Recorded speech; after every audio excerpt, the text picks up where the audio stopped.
Assalamualaikum warahmatullahi wabarakatuh. Langsung saja, ini untuk yang kedua kalinya saya tadi sudah menyampaikan kepada para kiai yang hadir. Saya hanya menambahkan sedikit karena Kiai Yahya Stakuf sudah hadir, bahwa kami dari Buntet mengundang beliau untuk menjelaskan bagi tabayun, dan juga dari tim Rois Am, tapi saya yakin gak bakal hadir karena kapan di Lirboyo juga gak bisa hadir gitu. Entah itu udzur syar'i, entah ghairu syar'i, saya gak ngerti. Tadi saya hanya menggarisbawahi kepada Ketum PBNU Kiai Yahya dan juga ada Pak Sekjen ya, Pak Amin. Tadi saya sampaikan kepada para kiai bahwa isu ini semakin liar dan menyeret beberapa nama-nama pejabat Polri TNI yang ikut cawe-cawe dalam masalah NU. Tadi saya jelaskan, saya kembali jelaskan kepada Pak Ketum dan Pak Sekjen. Saya langsung ke Pak Kapolri menyampaikan, menanyakan tentang hal itu, dan juga saya langsung ke Pak Kabar Eskrim, yaitu kepada Jenderal Sahar, dan juga langsung ke Pak Intelkam Jenderal Yuda. Saya hubungi semua dan beliau-beliau menyatakan sama sekali tidak ikut cawe-cawe, semuanya ikut prihatin semua. Bahkan Pak Kabar Eskrim menyatakan, saya ini NU loh Kiai, saya NU, saya prihatin, saya nggak mau ikut urusan para kiai, yang bisa mengatasi adalah para kiai sendiri. Jadi isu itu saya langsung menyampaikan semua kepada beliau-beliau. Bahkan saya juga pernah menyampaikan ke Kiai Yahya, utusannya Bapak Presiden pun datang nemui saya, dan saya langsung video callan ya, karena HP saya itu jadul, jadi melalui orang langsung dengan Pak Sekjen, Pak Ketua MPR, beliau menyampaikan wanti-wanti bahwa Bapak Presiden sangat prihatin dan tidak akan ikut campur dalam masalah ini, karena NU itu aset terbesar yang ada di Indonesia, bukan saja Indonesia tapi dunia. Ketika NU chaos, maka perpolitikan, perekonomian, stabilitas negara juga menjadi goncang. Cuma beliau berpesan, Bapak Presiden ke saya dari istana dan Pak Ketua MPR, tolong Kiai usahakan jangan sampai ada 2 muktamar. Itu juga sudah saya sampaikan kepada Kiai Yahya, kalau nggak salah Kiai ya waktu itu. Dan jaminan Presiden itu saya sendiri. Saya menyatakan, sampaikan ke Bapak Presiden, insya Allah tidak akan terjadi. Gitu. Apalagi setelah kita dengar kemarin keputusan para kiai-kiai sepuh yang ada di Lirboyo, kebetulan beliau sendiri hadir, kita sudah tenang bahwa ini permasalahan sudah gampangannya tuntaslah kira-kira. Tinggal bagaimana solusi terbaik. Dan kenapa kami sengaja mengundang, memanggil dengan hormat kepada Ketua Umum untuk menjelaskan segala sesuatunya, biar jangan katanya atau hoak dan hoak. Saya minta dengan hormat kepada Ketua Umum PBNU Kiai Haji Yahya Stakuf untuk menyampaikannya sebagai tabayun kepada kita semua. Demikian bisa saya sampaikan. Wassalamualaikum warahmatullahi wabarakatuh. Monggo Kiai Yahya. Assalamualaikum warahmatullahi wabarakatuh. Alhamdulillah wa syukurillah wassalatu wassalamu ala rasulillah Sayyidina Maulana Muhammadin ibn Abdullah wa ala alihi wa sahbihi wa mawala. Amma ba'd, hadaratil afadil yang saya muliakan, para masyayikh, para kiai yang hadir pada kesempatan ini, fil muqaddimah yang mulia Kiai Adi Rafiuddin, yang saya hormati Bapak, para hadirin. Alhamdulillah, kemarin saya memenuhi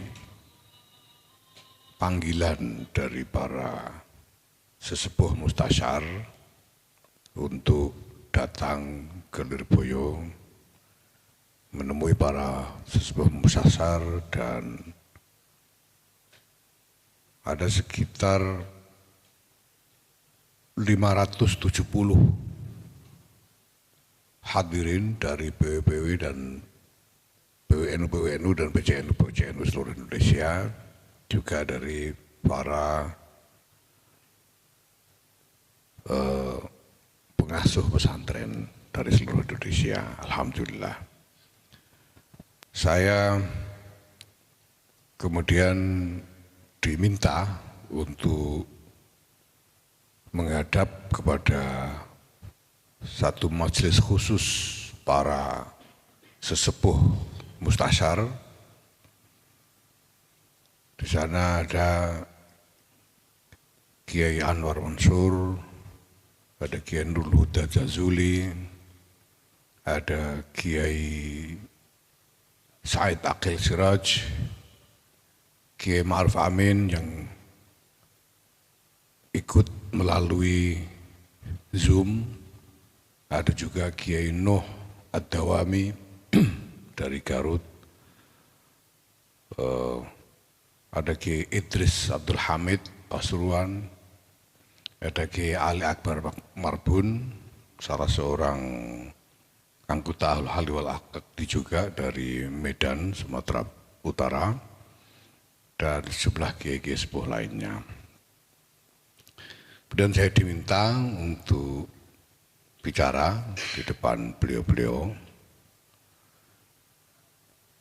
Pada kesempatan itu saya sampaikan bahwa sikap saya adalah sikap menjaga hak-hak. Ada 3 hak yang bagi saya wajib saya jaga. Yang pertama adalah hak saya pribadi sebagai ahlus syahadah, bahwa saya berhak diperlakukan adil.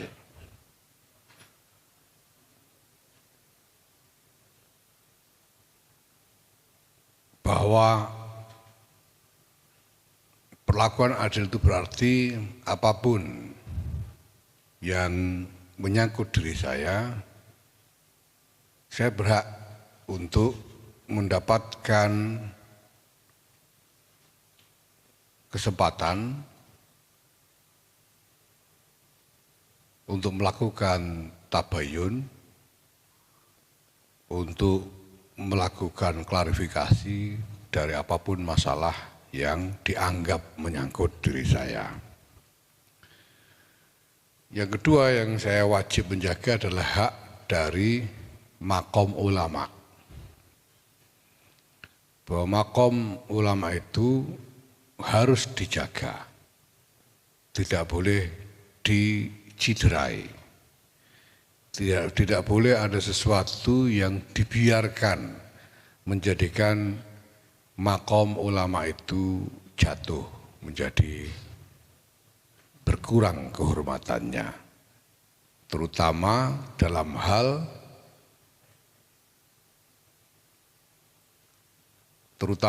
hal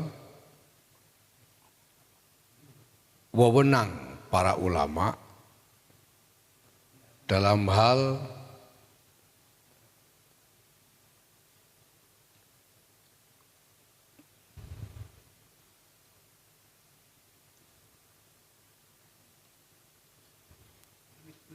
monggo.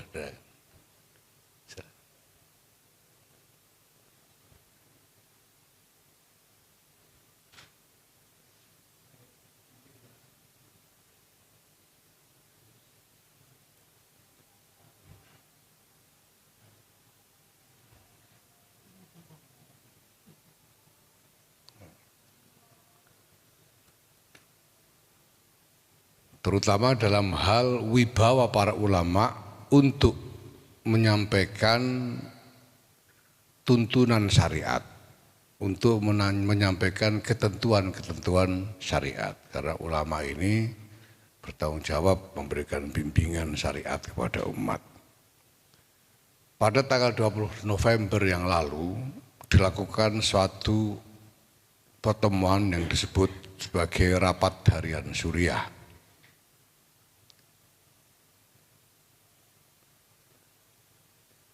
Rapat harian Suriah itu sendiri, kecuali memang di dalam anggaran dasar dan anggaran rumah tangga Nahdlatul Ulama memiliki bobot yang tinggi, kita tahu bahwa Suriah itu sendiri adalah perwujudan simbolis dari wewenang dan wibawa ulama. Karena Suriah itu dibentuk sebagai wadah dari para ulama untuk membuat kebijakan-kebijakan bagi organisasi, untuk melakukan pengawasan terhadap jalannya organisasi. Walhasil bahwa Suriah itu sendiri adalah perwujudan simbolis dari wibawa ulama, yang tentu bukan hanya di lingkungan Jamiah Nahdlatul Ulama saja, tetapi juga di lingkungan masyarakat yang lebih luas. Karena di situ tempatnya para ulama. Tanggal 20 November yang lalu itu dilakukan pertemuan, dan pertemuan itu isinya adalah penyampaian tuduhan-tuduhan terhadap diri saya pribadi sebagai Ketua Umum Tanfidiyah Pengurus Besar Nahdlatul Ulama. Berbagai macam tuduhan, bahkan tuduhan-tuduhan yang merupakan tuduhan pidana, bahwa saya dituduh melakukan tindakan-tindakan pidana. Itu disampaikan di dalam rapat tersebut. Banyak peserta rapat, para kiai, para rois maupun para khatib yang pada waktu itu meminta supaya saya dihadirkan untuk memberikan tabayun.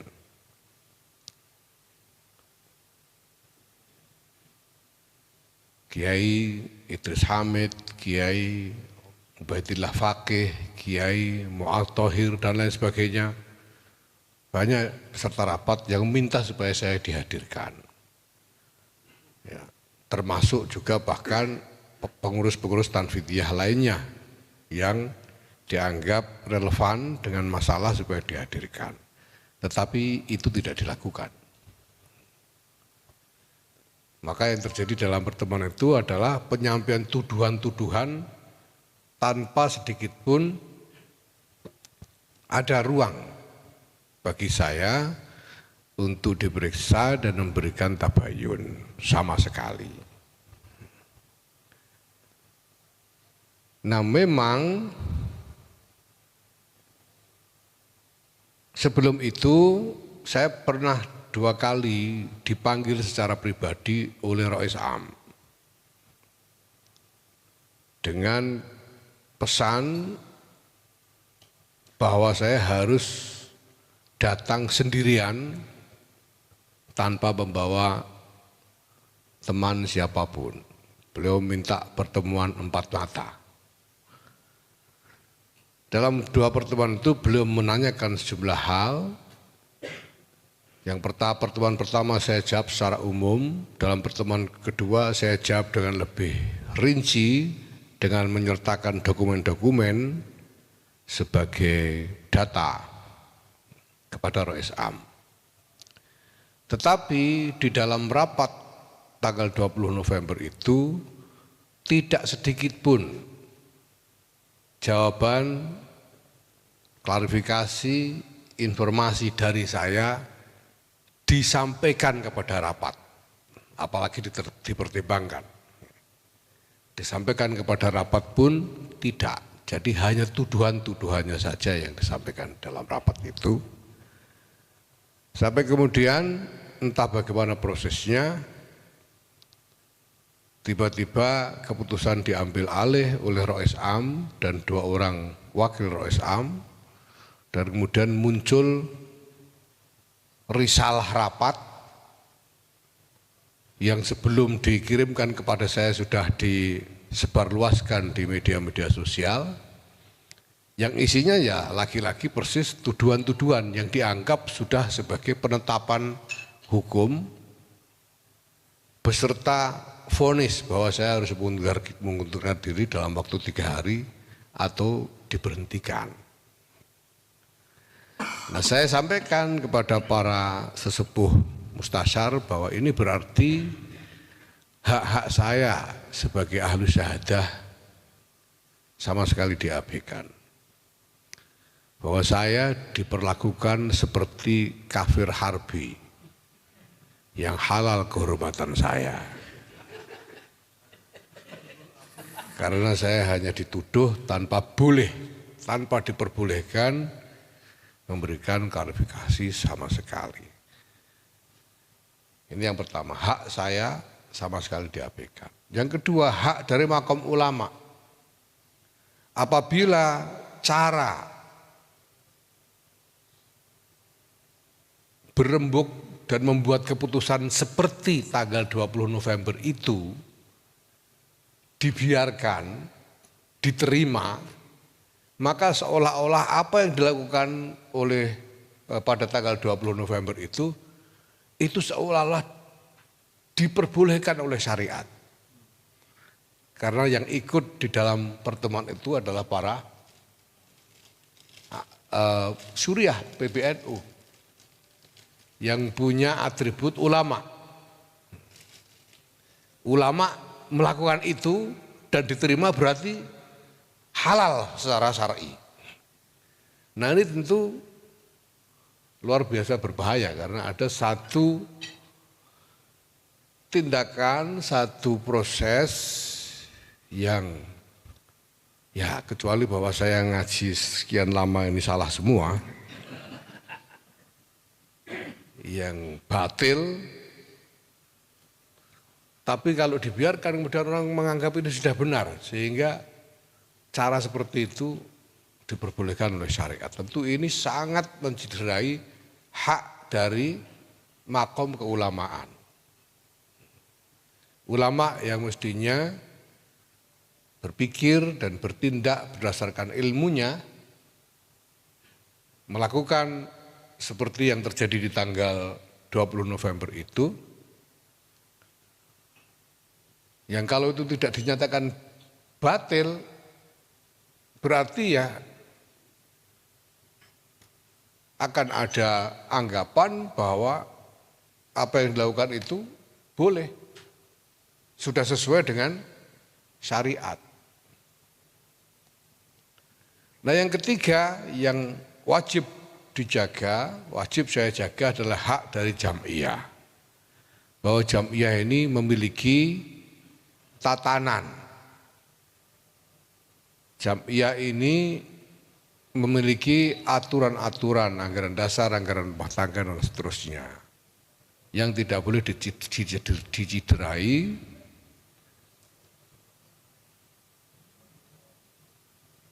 Karena sekali tatanan dan aturan itu diabaikan, maka keseluruhan keberadaan jam'iyah ini menjadi tidak ada artinya. Karena jam'iyah itu intinya adalah nizam. Dan nizam itu disepakati melalui permusyawaratan yang sah. Dalam hal ini permusyawaratan tertinggi adalah muktamar yang menyepakati ADART. Nah, kalau nizam ADART ini diabaikan, maka tidak ada gunanya lagi ada nizam jam'iyah. Tidak ada artinya.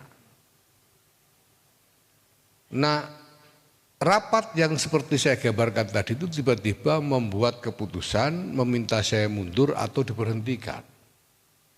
Padahal rapat harian Suriah dalam ADART tidak punya wewenang sama sekali untuk memberhentikan mandataris muktamar. Sedangkan saya ini adalah mandataris muktamar. Jadi ini ada rapat yang membuat keputusan di luar wewenangnya. Ini berarti menciderai hak jamaiyah untuk dipelihara nizamnya. Nah, Bapak para kiai yang saya hormati, mengenai tuduhan-tuduhan yang disampaikan kepada saya, ya. Pertama, saya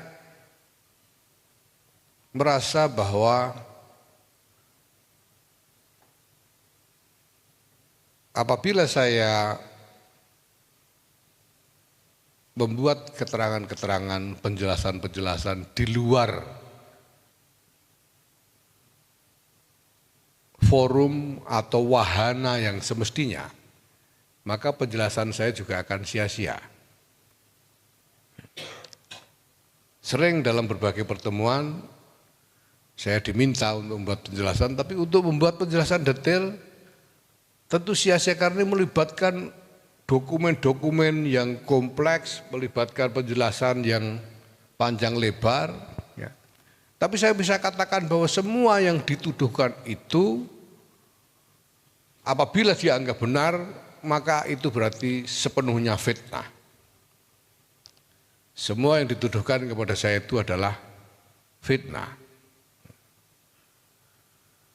Dan apabila saya diberi kesempatan untuk memberikan penjelasan, maka sebetulnya semuanya bisa saya jelaskan dan akan ditemukan kesimpulan bahwa tidak ada masalah atau kesalahan apapun yang telah saya lakukan, karena semuanya didukung dengan penjelasan mengenai proses, tata cara, mekanisme, dokumen-dokumen yang jelas-jelas sah menurut tatanan organisasi. Saya kira bahwa kemudian tuduhan-tuduhan itu dilempar ke media sosial, itu bukan sesuatu yang tanpa sengaja. Saya kira, saya menduga bahwa itu sengaja dilakukan seperti itu untuk memperluas sebaran fitnah itu, sehingga orang menjadi bingung tentang mana yang benar, mana yang salah. Orang kemudian terjebak dalam prasangka-prasangka saja, sehingga yang muncul adalah emosi, sentimen-sentimen negatif, mungkin kemarahan kepada saya karena fitnah-fitnah tersebut, karena tuduhan-tuduhan itu. Ini berarti bahwa memang yang diinginkan dari semua ini bukan kebenaran, tapi semata-mata untuk menyingkirkan, menjatuhkan atau menyingkirkan saya pribadi. Nah, demikian yang saya sampaikan kepada para sesepuh Mustasar, dan saya menekankan bahwa untuk menjaga hak-hak seperti yang saya sampaikan itu, maka rapat yang disebut rapat harian Suriah PBNU tanggal 20 November itu harus dinyatakan batil. Wa kullu ma yatawalladu minhu juga batil. Karena sumbernya dari satu hal yang batil. Karena rapat harian Suriah itu batil, semua yang didasarkan ke rapat itu, apakah itu pleno di Hotel Sultan, apakah surat-surat yang dibuat terkait dengan itu harus dinyatakan semuanya batil. Sebab kalau tidak, maka hak-hak yang saya sebut tadi akan rusak dan tidak terjaga.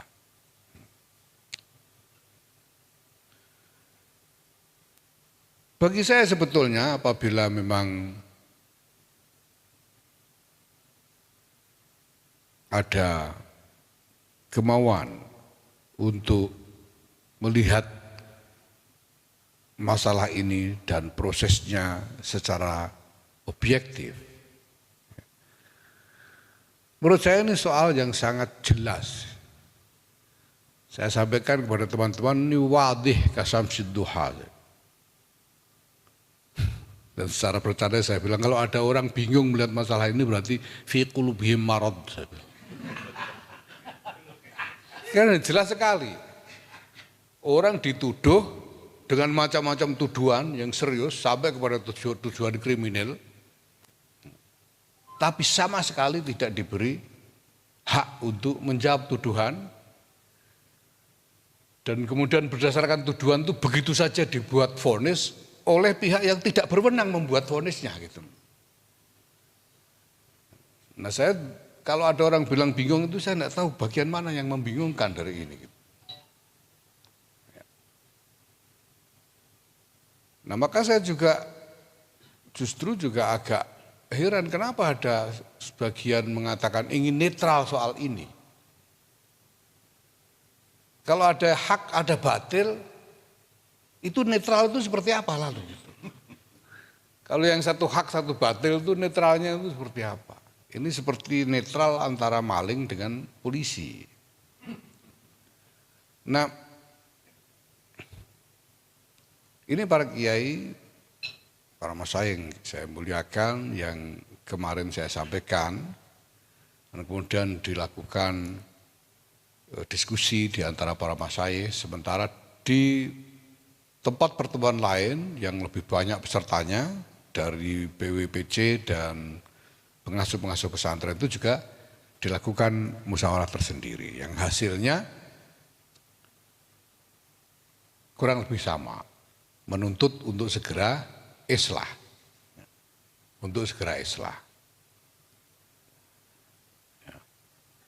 dan kemudian mempersiapkan muktamar bersama. Jangan sampai ada dua muktamar sebagaimana tadi disebut oleh Kiai Atib Rafiuddin, dan diberi tenggat juga, diberi deadline 3 hari harus bisa islah. Saya tentu saja menyatakan saya siap untuk islah. Saya siap, saya kira sudah banyak yang melihat pernyataan saya di akhir pertemuan itu karena juga tersebar. Saya siap melakukan klarifikasi dengan cara apapun, kapanpun, dimanapun, dengan menghadirkan semua saksi dan bukti yang diperlukan. Karena saya terbuka sejak awal sebetulnya. Ya, maka sebetulnya justru yang paling mengherankan kenapa saya dilarang memberikan tabayun, kenapa itu yang saya tidak habis pikir. Ya.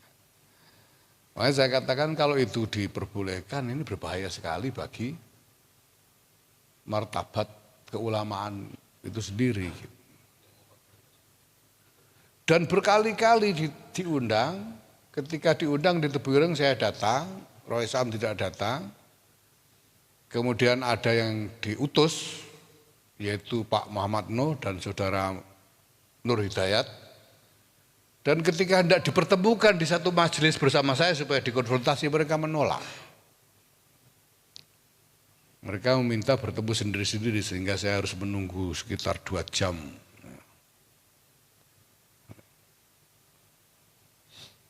Tapi saya ikut saja karena ini mustasyar, ya saya ikut saja. Kemudian di Lirboyo kemarin saya juga hadir, bahkan bersama teman-teman, semua yang dari jajaran PBNU, tapi Roh Islam tidak hadir. Nah, sedemikian rupa sampai saat ini. Begitu dibacakan kesepakatan dari majelis PWNU dan PCNU serta pengasuh pesantren itu bahwa harus islah, pada saat masih dibacakan saya langsung mengirim WA kepada Roh Islam, mohon waktu untuk menghadap. Tapi sampai sekarang belum ada jawaban.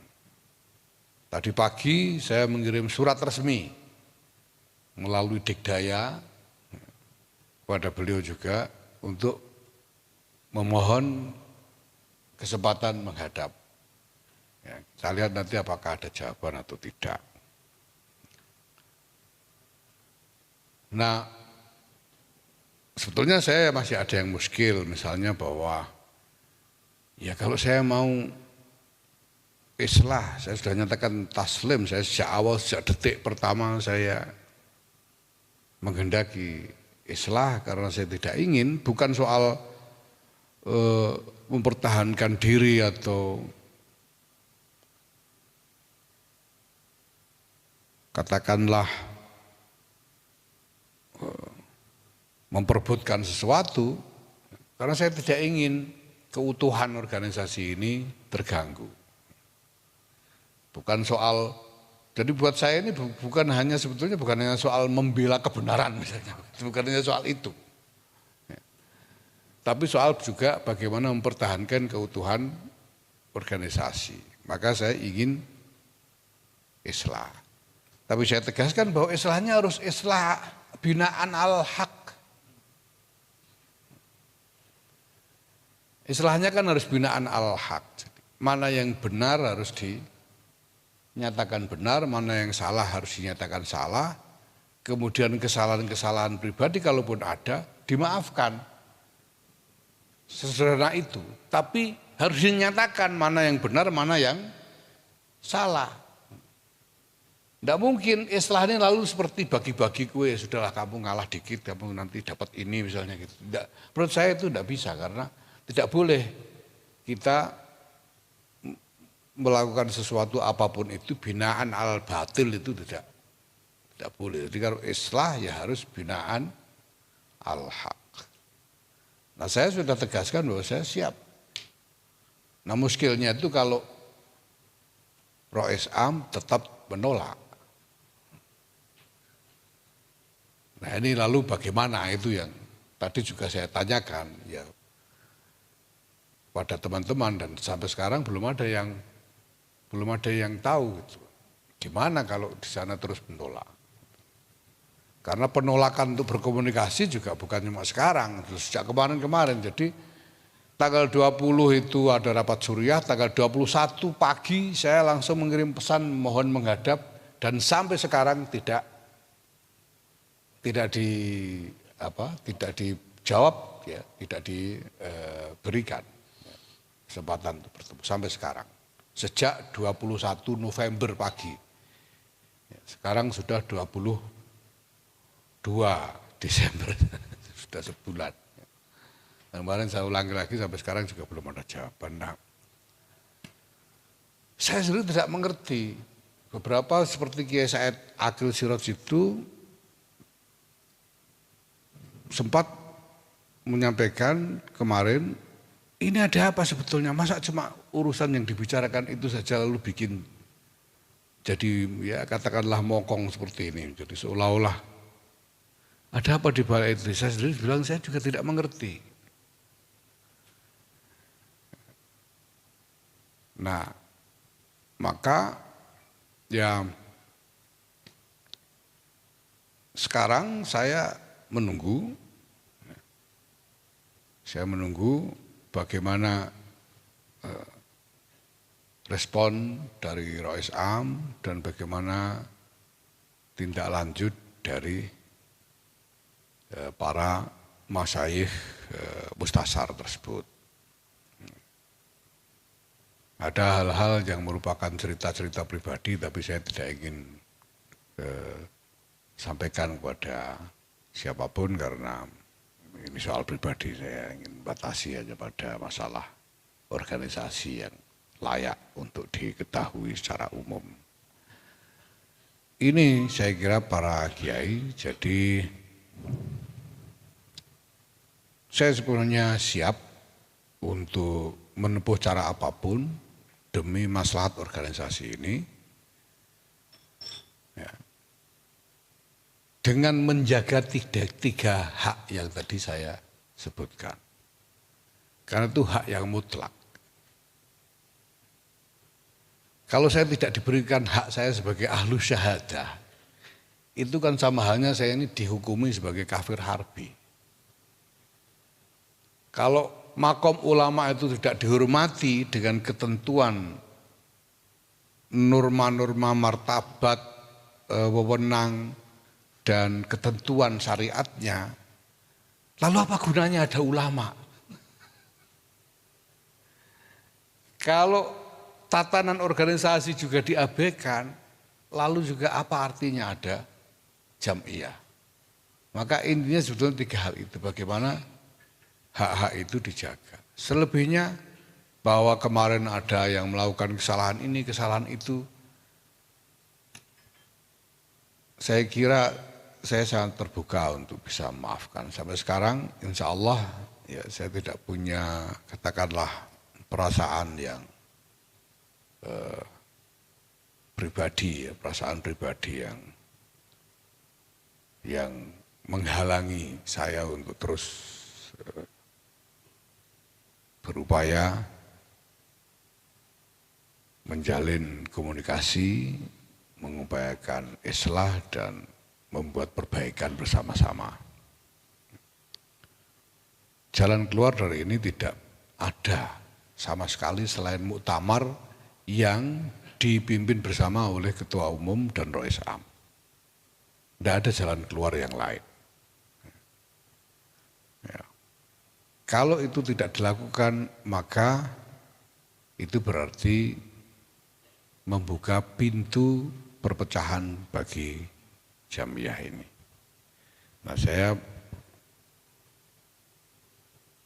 berharap bahwa para kiai, para ulama juga tidak berputus asa untuk terus mengupayakan jalan maslahat bagi Jam'iyah ini, memberikan taujihat kepada para kader, para pimpinan Jam'iyah,